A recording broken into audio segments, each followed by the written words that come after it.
Rise FM.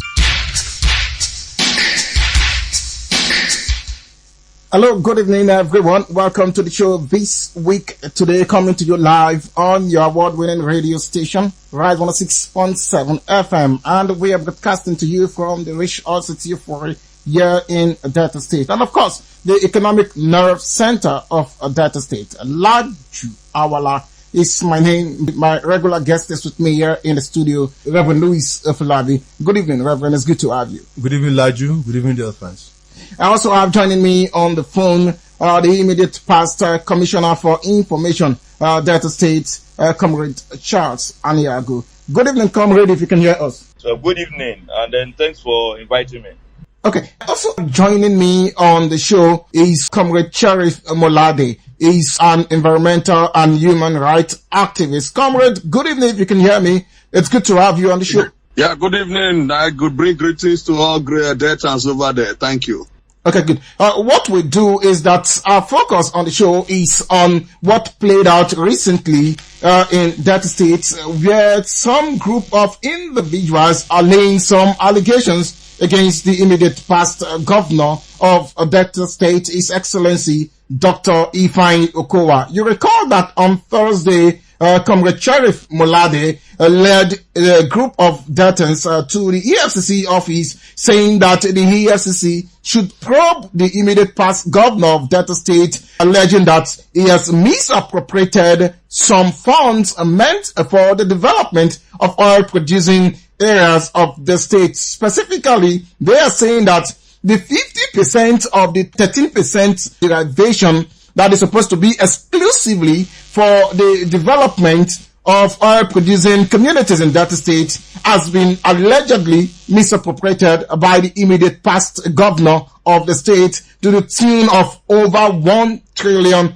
naira. And of course, you recall that during the week, Elder Statesman Chief Edwin Clark, during an interview on Arise TV, also said something similar. But somebody is trying to say, look, some people need to weigh in on this. That is Comrade Wayne Bataniro. He is the leader of the Delta State Ethnic Nationalities Youth Leaders Forum. And what he is saying is that he said there is need for traditional rulers in Delta State to wade into the field between the immediate past governor of Delta State, Senator Ifeanyi Okowa, and Elder Statesman Edwin Clark to see how they can put everything together and maybe smoothen the relationship again. But on the first half of the show, we'll just take the immediate past Commissioner for Information, Delta State, Comrade Charles Aniago, because he may not have all the time to be with us on the show. So, Comrade Sheriff Molade, I appeal that you just stay with us, and of course, Reverend Louis Ifeanyi, who is with me here in the studio.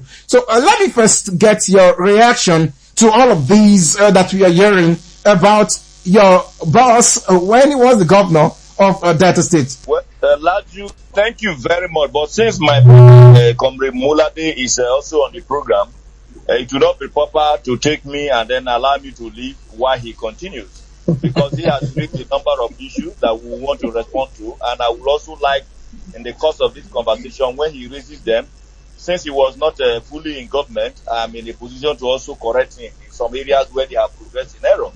Okay. Asking for questions. That is fine. That is fine. I'm sure, Comrade, I'm sure you don't have any issues with that. No, I think it's good. It's good that we're all together on this. Okay, good. So let me allow you shoot, Honorable Commissioner. Well, first of all, a number of our brothers, including our leader and elder statesman, have raised a number of issues. And those issues they raise, we do not begrudge them because democratically they are allowed to raise issues, to ask questions. And for those of us who had the privilege of presiding over the affairs of the state, we are also in a position to provide answers because they have asked questions along the lines of the law. But the only challenge is that the questions they are asking and the issues they are raising were largely raised from the point of a lack of knowledge on those issues. And I'll break them down one by one so that when my brother Comrade Molade comes on, he will be able to raise those issues and I provide the answers to them. In the course of our administration, we expended as much as 2.6 trillion naira for the 8 years we were in office. Out of this amount, about 1.4 was spent on recurrent part of the budget in the course of that 8 years. And you also do know, Laju, that in every year we approach the House of Assembly, gave account of the budget of the previous year before we presented the one for the succeeding year. And each of those accounts, we're able to put it one by one how the previous year's budget was spent, on what project and which one we intend to carry on in the following year. That we did for the 8 years we were in office. So for continuously, through the House of Assembly and through the regular quarterly briefing of the governor, we had already explained all the resources at our disposal and what we did with them, even up to the penultimate month of our administration, which was in April this year. Besides, we have also spent as much as 989 billion to deal with capital issues. All those ones were able to explain. In the course of this conversation, I would like to see those questions that my brother Comrade Mulade will raise. Let me provide the answer. It's not a question of debate. It's not a question of quarrel. Let them raise it so that we can clear to them that we came, we saw, we conquered, we were able to give account of the 8 years we were in office. And so there is nothing to quarrel about it. And I'm happy that you have brought him also to this platform. Okay. Before I get in to respond to some of the things you said, the petition Comrade Sheriff Mulade and others submitted to the EFCC, it's before me here, and the title of that petition is Illegal and Unlawful Diversion and Misappropriation of the sum of 1,77,415,285,552 naira. And they said this money is money that is supposed to be part of the 50% of the 13% oil derivation for the development of oil producing areas or communities in Delta states. Did anything like that happen? Laju, what I have seen in their claims is that they did not do enough homework. If they did, they would have first of all been able to realize that we did not even receive 1.7 trillion from 13%, let alone having 50% of that amount as 1.7 trillion. I just told you the total money that we spent in the course of our administration, and that is inclusive of over 500 billion that we generated internally beyond the ones coming from Abuja, whether by way of 13% or by way of federation accounts. So if all the money, including the 500 and something that we generated, if you minus 500 and something from 2.6 trillion, you are going to have 2.1 trillion. Are they saying that the other monies that we got from FAC is just 400 billion, in which case 1.7 is for 13%? Or are they alleging that 50% of the 13% is 1.7 trillion? So that we let them tell us what was the total money we received for us to have gotten 50% of the 13% becoming 1.7 trillion. People cannot just wake up and throw figures into the public arena because it was easy to attack those who have had the privilege of governing. We must begin to learn as a people that that is not the way they even do it in the north. Whenever your brother finishes an administration, even if you want to ask questions, ask them legitimately. Ask them with facts, because it is good, it helps society to grow. But when you come with malice and you raise issues that are totally at variance with reality, that cannot be advancing the cause of development of the society. And so I want to tell you that they do not have the facts of the matter, and I can prove it to you that they do not have the facts of the matter. Once they come, and you can see the discrepancies that they are talking about. They have also come to begin to mention 500 billion as representing the 50%. They are failing to realize that Section 162 sub 2, which they quoted wrongly in their law, is talking about oil producing states, not oil producing communities. Nigeria is an oil producing nation. Like you, I know you know. But you know that more than 70% of Nigeria does not produce oil. But because we produce oil from some states in the Niger Delta, Nigeria is classified as oil producing country. Delta is classified as oil producing state because we have parts of our state producing oil. If we want to agree with my very good brother Mulade or our elder statesman, Pa Edwin Clark, that the money should go to oil-bearing communities, then what are they also telling the rest of the state? When indeed we have one government, and that government is led by a governor, you are saying, take this money to the communities. Is that what our constitution says? If you have a governor, is it not to govern both oil-bearing and non-oil-bearing? And lastly, on this point, even in oil-bearing communities, a place like Kiabodo, it is not in every ground in Kiabodo that you see oil. There are spots where oil are being drilled that belongs to people, which you may call people's compound. then let us take the money and go and drop it in the compound of those where the oil is drilled. Besides, the pipeline that conveys this oil, whether for the purpose of export or for the purpose of refining, is not restricted to where they are drilled. They also crisscross the length and breadth of our state. The vehicles and every other thing that conveys this oil is not restricted to where the oil is deposited. The roads that our brothers and sisters, including my brother Sheriff Mulade, traveling to Abuja, all the paths he took, including the airport, are not located in an oil-bearing community. Those areas also need to be developed. So we must be our brothers' keeper, so that when we make facts, when we ask questions, we ask them for the purpose of developing our country and not for the purpose of looking for who to pull down just because we had disagreements on account of a political evolution of our state. Okay, Comrade, I'll allow you to respond to some of the things that the Honorable Commissioner, immediate past Commissioner for Information, Delta State, has said. Because basically, what Comrade Charles Oniago appeared to be saying is that this allegation and petition that you've taken to the EFCC against the immediate past governor of Delta State, that they are baseless and they are not based on fact, and the facts you are trying to paint there are misrepresented, and you just conjectured some of the figures in that petition you submitted to the EFCC. Well, first and foremost, let me say good evening once again. Our position is very clear. Our position is not political. Our position is not ethnic. Our position is a position of the oil and gas producing communities. Like as my friend Charles, the immediate past Commissioner for Information of our dear state, highly said that Section 162, subsection 2 clearly states and refer to oil producing states. And that qualifies better to be one of them. In our own state law, the SOPADEC, Section 13, subsection 1, clearly refer us to the host communities. And that is where we draw our strength from. And if you will recall, during the Obasanjo era, that is when support with the support of former chairman of the SOPADEC, Chief W. Okrika, led the entire Delta State, the entire Niger Delta, to agitate for the amount. During the Niger Delta Economic Summit organized by former President Olusegun Obasanjo, we were there.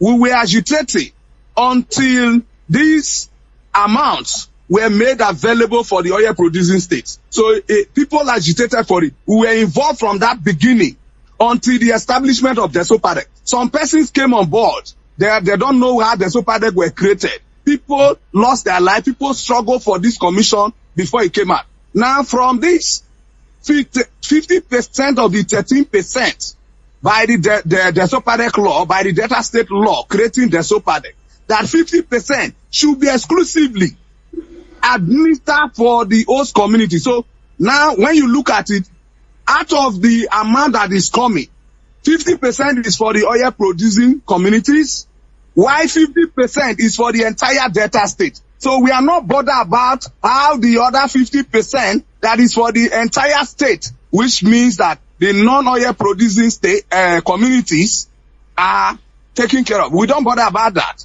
We don't want to know how you spend those money. Whether you add them to security vote that they don't account for, that you want to use the way you want, no problem. But we are bothered. We are more concerned. We are more worried about our 50%. Now, what brought about these issues? The SOPADEC, our home commission, that we believe that represent, that bring the government closer to us. We feel the impact of the SOPADEC under Governor Emmanuel Eweta Ojuan more, because it was towards the tail end of our former governor, Chief James Onanefe Bori, that the SOPADEC were created in 2006. And in 2007, when Oduwa came on board, we can feel the impact of the Sopadec in all the communities that is producing oil and the non. So we can able to feel the impact.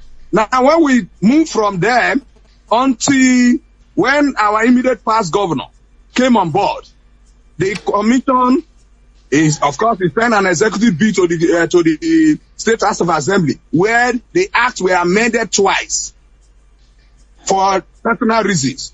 Well, for the interest of the people they wish to include. Now, that is not also our concern now. The 50% that is accrued to the Sopadec, when we look at what the Sopadec is doing, the Sopadec has become a moribund in Delta State, that there is no single impact of the Sopadec. The only thing we know is that after 3 years, the honorable members or the board of trustees or the commissioners that are representing the various ethnic groups are being imposed on the people as a political compensation. Okay, comrade, let's just stay within some of the issues you raised in the petition. I'm on the issues. Yes, there's a question I want to put to you. So, you know, I will come to the figure. Don't worry. Not the figure. You know, the foundation upon which this discussion is taking place now is the petition you submitted to the EFCC. You led that group, and from your statement here is that it's a representation of the ethnic nationalities of oil producing communities in Delta State. But let us look at some of the signatories of that petition. You signed for the Ijaw Nation. Sam Matthew Ichekiri signed for the Ichekiri ethnic nationality or Ichekiri nation. Mrs. Patience Ego Afujwe signed for Undokwa ethnic nationality. Honorable Mark Ikpuri for Urhobo ethnic nationality, and Chief James Etenero signed John Etenero signed for Isoko ethnic nationality. These individuals, do they have the locus? Did their ethnic nationality give them the mandate to actually sign for them and represent them on this issue? Did they sign on behalf of their ethnic nationalities, or they signed for themselves as interested party in the petition against the former governor? Well, when you see them, you can ask them, but I can tell you that they sign as individual and sign on behalf of their ethnic nationality because they are from the host communities, so that gives them the local stand to sign and to inquiry of how their money being managed by the government. Okay, you said you were going to go to the issue of the figures. So they sign for themselves and their individuals. Okay, yeah, you said you were going to go to the issue of the figures, which, of course, the immediate past commissioner spoke strongly against that those figures are conjectured. How did you come about that 1.7 trillion allegedly misappropriated by the immediate past governor of Delta State? Well, I was trying to give you the background of our interests and what led to the stage where we are that amounted to that amount. Now, from the analysis I was analyzing, when the Sopadec were no longer performing to our expectation, we were curious. We begin to find out what is the issue. Why is the Sopadec not performing? And oil production is increasing. We deepened. And when we confronted some of our people who are in the commission, they always say there is no resources. The only little resources they have, that is what they can use. That is what is available for them to perform. And we try as much as possible to reach out to the relevant authorities to know why. Is the commission shortchanged? Is the commission underfunded? Is that the reason why the commission cannot perform?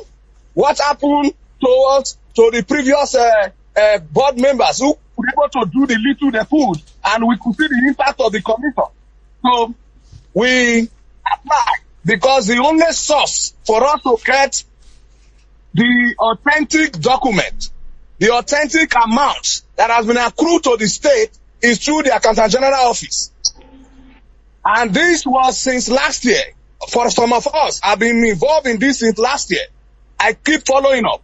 If not that the Accountant General Office delayed the process, I could have released all this since last year.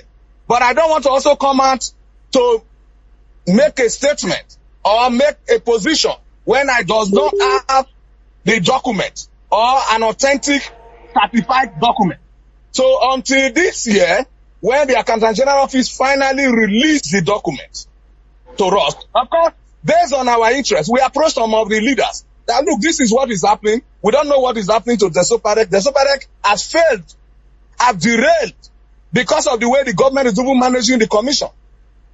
And some of the leaders also raised some concern, but however, they said they don't have facts. They have also asked some of the people there, and what they will only tell them, there is no resources. The only money available is what they are working with. So we have approached and got the true certified copy. And the true certified copy stamped from the Accountant General Office for me is 1 trillion, about 1.8 trillion. Now this amount in total is from 2007. Get me right. It's from 2007. So I applied from 2007 to 2022 December 31st. That includes between the Okowa, Senator Dr. Emmanuel Eweta Oduwa administration and in the immediate past governor, Senator Dr. Ifeanyi Okowa. This is the period.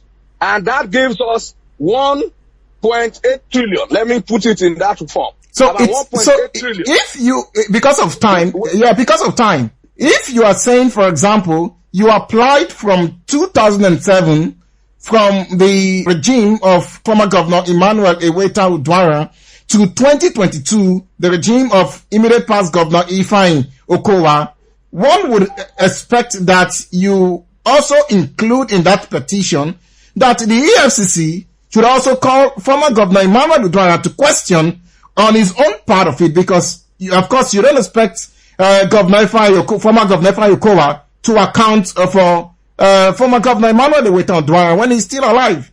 Well, see, don't worry. I will clear it for you. Don't worry. I just give you the certified copy. Yeah, it's time we are using because of your time. Yes. From that amount, both of them will account for it. Don't worry. Both of them will account. At the appropriate time, you will see the more document will come out. I have a lot to unveil. Okay, just catch your breath first. From there, just catch your breath. When you extract it. Okay. When we extract the amount that came to the immediate past governor period within the 2015 July to last year December, that gives us about 1.77 trillion. That is the amount received. That is the amount received by the immediate past government.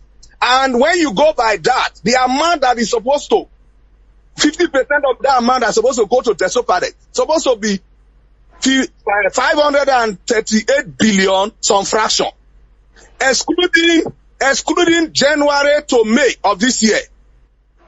Okay, Comrade, just catch your breath first. I have some questions, follow-up questions, but let me allow the Honorable Commissioner to respond to some of the things that you said. Well, first of all, let me thank you, Laju, and I also appreciate my brother Molade for at least also being calm, even if the issues he's putting across are totally not true. And you can see the inconsistency in their presentation. Now, he claimed that the administration of Eweta Oduwa, that the SOPADEC did very well, that they felt the impact. Yet, he claimed that 700 billion, as he now claimed, was part of the thing that had been misappropriated, even after he has acknowledged that the SOPADEC did very well that time. But I don't want to go into that, because what they want to do is to begin to take us back to that era of dichotomy, where you begin to separate oil producing from non-oil producing, administration from administration, and cause trouble among deltas. Why did we amend the SOPADEC law in 2015? We came in and saw that the SOPADEC was bogged down by boardroom politics, where the commissioners that were representing the ethnic nationality were just largely sharing money, and then you did not have a governance structure. We look at the issue of the NDDC platform, how the NDDC is structured. We went out and took that particular format for us to have executive directors who run the commission day to day, rather than having people to come in and then just share money and go. And that was how we came about having executive directors. And we can testify, and Mulade knows the truth, that since 2015, a number of life-touching projects have been brought to oil-bearing communities. Mulade is from the Ijaw ethnic nationality.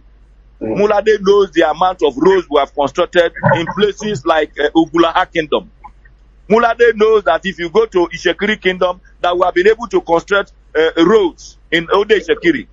Mulade for an Ijaw man knows that Okrenkoko is wearing entirely new look. Mulade and Ijaw man knows that Burutu roads, internal roads are all paved. Mulade also knows that when you move away from there and you go to the Shekiri land of Warren North, particularly Oge, Dimigun, that Oge floating market is a market that has been built. Mulade knows that one of the reasons why we have a lot of peace in the oil-bearing communities is that they have now seen that government is constructing roads.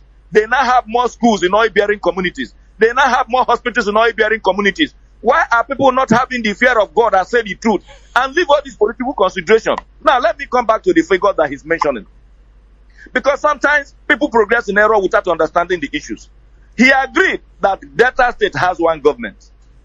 He also agreed that every year you have appropriation law. Appropriation law is not inferior to the Desopadec law. Both of them are laws. The appropriation law of every year spells out how you are going to spend the fund of that particular year. And in doing so, Mulade, my brother, must know that the development of oil-bearing communities and indeed our communities in the creek is not restricted to one interventionist agency. I give you, for instance, the East-West Road is located in the Niger Delta. Did we leave it for the NDDC to be the one to build? The federal government, through the Ministry of Niger Delta, is also involved. Is that not an intervention within the oil-producing states, linking the whole states in the Niger Delta? As a state government, we did not wake up and say that the Sopadec, we have left oil-producing a community for you. It is your own, go and take. As a state government, beyond what the Sopadec was doing, we were also intervening, helping to use also even part of the 50% you're talking about to build a number of roads. I give you an instance. Over 50 billion has been spent on the Asaba Ugeli, Ozoro Ugeli road. Is that road not crossing oil-producing bearing communities? We have been able to build bridges. As we speak, 19 bridges is being built, the transport bridges and roads. 19 in the heart of the creeks. That is being built, not being built by the Sopadec. It's being built by the state government. When you ask the state government, go and carry all this money, go and give to the Sopadec, maybe they think that the Sopadec is another government. The Sopadec is part of the government of Delta State. Those who run the Sopadec are appointed by the governor of Delta State. And if you think that the governor of a state cannot direct the affairs of an agency that was created by law, the office of the governor was created by the Constitution, and you want an agency created by a state law to supersede the powers of the governor, to supersede the appropriation law of the state, to supersede the constitutional provision in the state. That is not true. It doesn't work that way. Mulade is very enlightened. I don't want him to be blindfolded by political consideration. So when you go to EFCC, and you submit a petition, and you know what you're saying is not true, I will want him, if you go to Accountant General's office and bring us forwards given, please go back to that same Accountant General's office and also get what you call the disbursements. So it's not enough for you to go to Accountant General's office in Abuja and they tell you from 2007 to 2022, we have given Delta State 1.7 trillion. And then you just say 1.7 trillion stolen. Laju, my brother, ask Mulade, the people that were empowering by way of the job creation platforms that were built, are they not also from the oil producing communities? Okay. Our elder statesman was claiming that the Desopadec law was amended to include the ethnic nationalities. So if you drill oil in Owa, which he knows that a company is operating there, you are drilling oil there, because at the time you were forming the law, those people were not part of those producing. So now when they produce, because you want to begin to raise some ethnic groups above other ethnic groups, you say that you cannot include those people because you have a law that is existing. Can that be fair? If you listen to Comrade Sheriff Mulade when he was speaking earlier, one of the things he appeared to be alluding to is that the SOPADEC as an agency appears to have been a total failure and not delivering on the purpose for which it was created. But from what you're saying now is that it appears that correct me if I'm wrong, because it appears you're saying that the state government or governor, then as Governor Ifeanyi Okowa, usurped the powers of the SOPADEC and was just managing both the resources of the SOPADEC and the state together. Laju, the governor, if you go and read the law, the governor cannot usurp the powers of those under him. You can only usurp the powers of those above you. A governor, any of the appointees in the executive arm of government, there are only two persons that are elected, the governor and his deputy. Any other person is working on behalf of the governor. I hope you know. In the executive arm. Are you by that saying that commissioner, if you are a commissioner, if you are a DG, any of those other positions, you are there at the behest of the governor? Are you by that saying that? Sorry, Honorable Commissioner, let me just put the question to you. Yes. Are you by that saying that the governor can decide to plan the budget of the SOPADEC and use the 50% of the SOPADEC for projects, even if it does not align with what the commission says they want to do? No. Don't get, that's not what I'm saying. Okay. But my brother, have you seen the SOPADEC ever come to the presenting a budget, say, data, this is my budget? It is the governor that presents a budget. We must understand the law. It's like FCT. If FCT, Federal Capital Territory, does a budget that goes to the National Assembly, it is not the minister, it's the president, because the minister is there at the instance of the president. If the SOPADEC produces their internal budget, just like a ministry has internal budget, you must submit that budget to the governor of the state, because you have one government. The governor will agree, we want to, otherwise, what if they do the budget and they want to share the money? If that government fails, who will call them? The moment the governor appoints you, he takes responsibility for your failure and your success. So if you are saying because you have a SOPADEC, that the man who is the SOPADEC MD is another governor, that's what you are trying to say. It's not another governor. He is subject, the governor is the one who appoints him. He's the one who swears him in. He's the one who can also sack him. Except Mulade is saying that power does not belong to the governor. If a governor appoints you, and the administration, the policies, the policy trust, the direction is that of the governor. Sheriff Oborowori today is the governor. Does the SOPADEC have any manifesto? The manifesto is that of Sheriff Oborowori. And so he must be able to look at you and ask you, please, in line with the laws of the state, in line with my policy, proceed. What we have done is that we have given the SOPADEC money, ensure that they were able to reach our people. Molade knew that so many projects have been built by the SOPADEC, whether it's in form of jetties, or in form of schools that were built in the creeks, or in form of internal roads that were paved in those communities, or in form of markets that were built in a number of these communities. He knows the truth. Let him hold the Bible in his hand and tell me that the SOPADEC has done worse than it did before. Comrade, let me quickly allow you to respond to some of the issues that has been raised. Well, first, my friend Charles, he just admits that all our allegations are true, and they are confirmed by him now that the state government has been mismanaging the SOPADEC. That means that they control, impose, direct, whatever they want to do. And that means that the 50% that is supposed to be given to the SOPADEC has not been given. So the appointees are just entitled to their little stipend and token for them to leave. Now, the great Muladi, I didn't tell you that one. That is what you don't say now. I'm from Paramount Kingdom. You want the FD of the SOPADEC to become a governor? Let him go and Don't worry. I'm from Paramount Kingdom. And you mentioned some projects that you said the government have cited in those areas. And you make reference to some. Don't worry. That is my maternal oath. Don't worry. Let me mention them for you. Yes, we have what you refer to as road in Ogulaha, Okerankoko. Okerankoko is the immediate past deputy governor's home. So if you have some concrete walkways that is not connected to anywhere within the town and you refer them to road, I think it's laughable. It's an insult to the people of that area. First, you did those concrete walkway in Okerankoko. Benikurukuru, Upuruza, then you move to Sogbolo, those areas. The ones in Brutu, those are already exist. Some of those, Ugunato, Timodi, those are existing roads built by Shell that you only just put asphalt on top. Now, let me thank God, little by little, you are helping us to account for the money. Little by little, you are helping us to account for the money. Just wait now, just wait. Now, those are not the Sopade projects.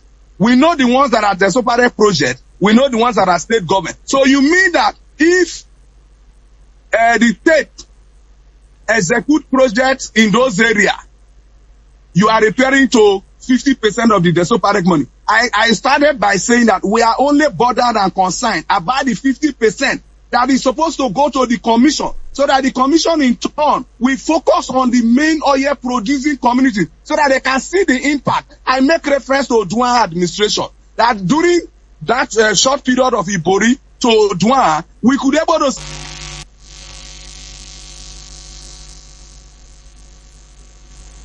I'm first a former community youth president, a former secretary of my community, a former chairman of my community, former youth president of Baramatu Kido. So I'm speaking authoritatively. Okay, comrade. Comrade. You know that. Hello, comrade, if you can hear me. I can hear you, Laju. Okay, good. There's an item in the petition you submitted to the EFCC that I would like you to speak to, because for me, it looks like a very weighty allegation. And that is the 9th item in your petition. You said it will interest the public to note that the immediate past governor of Delta State, Senator Dr. Ifeanyi Okowa, used our 13% derivation funds to build and buy over 80% shares in Premium Trust Bank PLC and acquire numerous properties, including Jay's Dal Hotels in Asaba, the state capital, Abuja, and Lagos, etc., for himself and his daughter, Mrs. Marilyn Okowa Daramola. Do you have the facts to substantiate this allegation? We will not. If we don't have facts, if we don't have the evidence, we will not mention any person name on that. I know Charles is there. He can attest to what we are saying. Mulade, you know you are my man. So the good thing is that conscience is an open wound that only the truth will heal.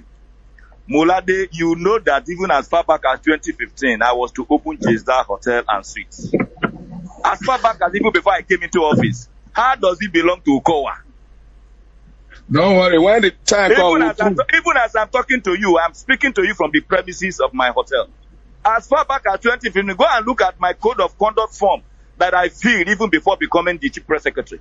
You will see the only reason why we did not open in 2015 is because there are a lot of roads in Okpanam around that area that was not paved.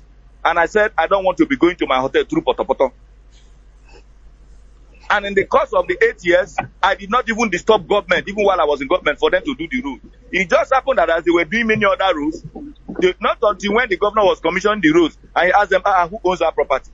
They say it belongs, that is my own. I said, you mean you have something like this, sense? I said, yes, sir, but I didn't want to use power to begin to influence them to do roads. So how can somebody wake up? Governor Okowa does not even know the name of the hotel. He doesn't even know the name of the hotel. Premium Trust Bank, if you go to Abuja, Mulade, me and you will know. You know that even before I came here, I already have Jezda's guest house and viewing center. My company, as far back as 2009, has been operating even in the airport in Abuja. You know. Of course, I know your business in airport. God bless you. Mulade, what's the name? Mulade, what's the name of that my business? What is the name of that my business? I know your business in Azikiwe International Airport in Abuja. What is the name? I know what you are doing. Your truck and your truck. Don't worry. There is not. What is the name? Is it not Jezda Trolley? I can't advertise your business here. Don't worry.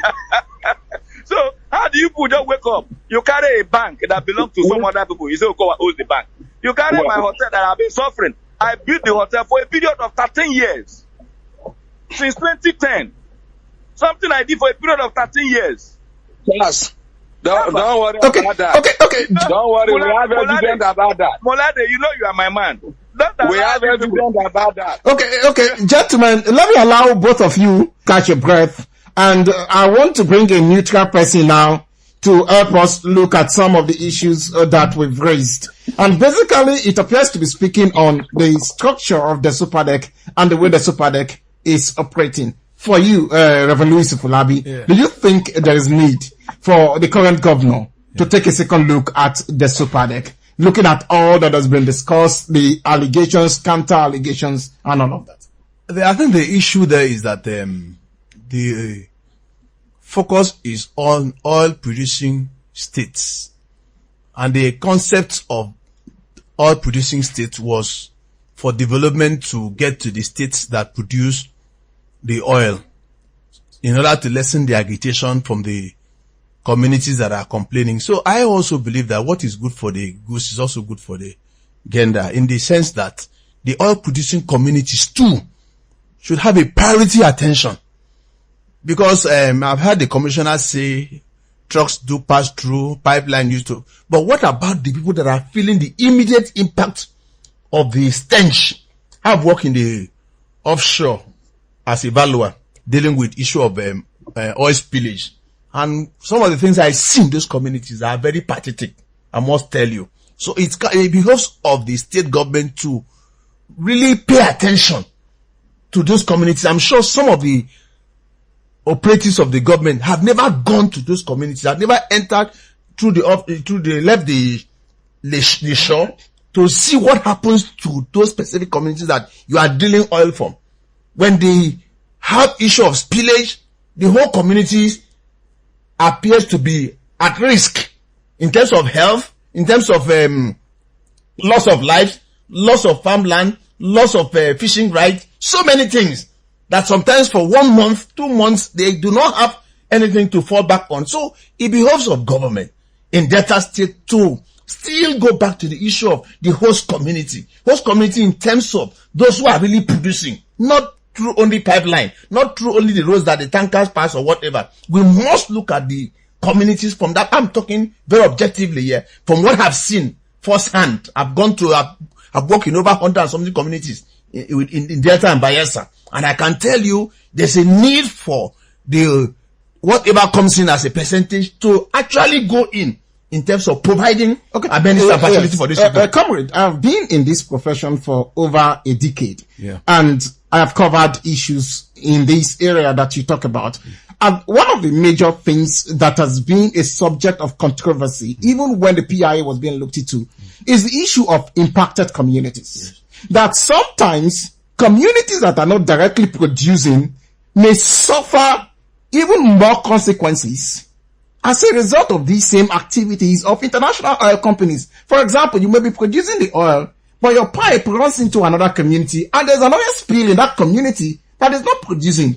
The same effect that would have had on you, that is what those people will also suffer. So how do you fix that? Definitely, what is the point I'm making? That yes, as much I'm not opposed to impacted community, but I'm saying for purpose of I think humanity, for purpose of sense of belonging, the people that are actually getting this oil, you must see a glimpse of development. When I talk about development, you must be able to see facilities that makes life a little bit bearable. So that when people come, people like me who are neutral, enter into this place, you don't feel disappointed. But what I see when I go to work offshore is that I feel disappointed. I feel these people are being neglected. But the point has to be made that also the indigenes, the leaders of these communities, they too should be open to align this project, get to the people, not sitting down in the city, making canvassing and making agitation. But when the actual opportunity comes for this thing to get to the people, they don't grab it in the city and then begin to build skyscraper and live flamboyant life. That point also has to be made. Because sometimes some of those who are at the forefront of agitation for this community are not actually fighting for the interest of the community. They are fighting for their own pockets. Okay. That point has to be made. Comrade Sheriff Molade. Hello, comrade, if you can hear me. Yeah, I can hear you. Okay, good. I know you've been in the forefront of environmental agitation. You've been an environmental activist for some time. Tell me, how have you guys been able to deal with this issue? But because it somehow also at the base of the entire agitation that you've been agitating. And if you look at the allegations you've leveled against the government, the immediate past governor, it appears to be part of it that, see, this whole 13% ought to be for communities producing oil and not by any way channeled to any other community, whether they are impacted community or not. What has been the argument you guys have put forward on the issue of impacted communities and host communities? Well, from the beginning of this agitation for the creation or for the agitation for the 13%, our thought and our plan then was, okay, deduct from source. Our money should not go through the states because we know what the state governors and government were doing in that period. But at the end, the federal government said the money must go through the states because some of the state governors also alleged that if this money were given to this community directly, they will misappropriate it, there will be more communal conflict, they will use it to acquire different sophisticated arms to fight themselves. So the money will go through the state. And in that thought, which is okay, we agree with that. And that is why in Delta State, the former governor, Chief James Onanefe-Bori, thought it wise to say, okay, we will give 50% to the host communities and 50% to the non-host, communities, including the pipeline impacted communities and the entire state. I thought it's a good idea. And that is what we are practicing. Now, from when you talk about if this money is judiciously applied to the development of these communities with some level of sanction and sanctions, you will see that issues of illegal bunkering, issues of pipeline vandalism, issues of some illegal activities will be curbed. And when these illegal activities are curbed, automatically our environment will be resuscitated. Now, why our environment is being destroyed every day, aside the multinational oil companies that are creating over 80% of that problem, 20 to 25% of this environmental impact or environmental challenges are from our own people. Okay, comrade, I'm afraid we are totally out of time. I wish we had more time to look into this. But, Honorable Commissioner, I'll allow you to take your last shot on this. Do you think that community leaders, those who are in the forefront, like people like Comrade Sheriff Molade, they are holding their representatives accountable enough? For example, all of this agitation would it have been maybe in place to they call their representative in the State House of Assembly, in the SOPADEC and different positions in government to also account for this, because that is why they are elected. That is why they are appointed into those places to speak on their behalf and ask government questions when there is need. Do you think they are doing it enough? My brother Laju, what makes democracy to be regarded as the best form of government is that it provides the citizen an opportunity to help to hold those in government much more accountable. If it were to be the issue of accountability that my brother Molade and the other statesmen are pursuing, I would say it is a good thing. Then of course it behoves on us to give the account. Any day, anytime they ask us about what we did in government, like I've mentioned the funds, we will mention it and we show them the projects. He knows that the creeks have become much more peaceful because there is government presence. He knows that the administration of Okowa, both through the SOPADEC and through our direct interventions, have been able to impact more in the oil-bearing communities. And for my other brother, go and check the records. Okowa has traveled to the creeks more than any other governor. Molade can testify to that. Okay, I'm afraid we are totally out of time. But I must say a very big thank you to Comrade Charles Aniago, the immediate past Commissioner for Information, Delta State, Comrade Sheriff Molade. Thank you for your intervention. And my guest with me here in the studio, Reverend Louis Afolabi. Sheriff, go and support your namesake. Your namesake is the governor. Yeah, thank you very much for your time on the show. I hope I can have these gentlemen again to look into more issues. But so much we can take on the show today. Until I come your way again next week, I'm Laju Awala saying bye for now. Madam, give me Deli Dawa.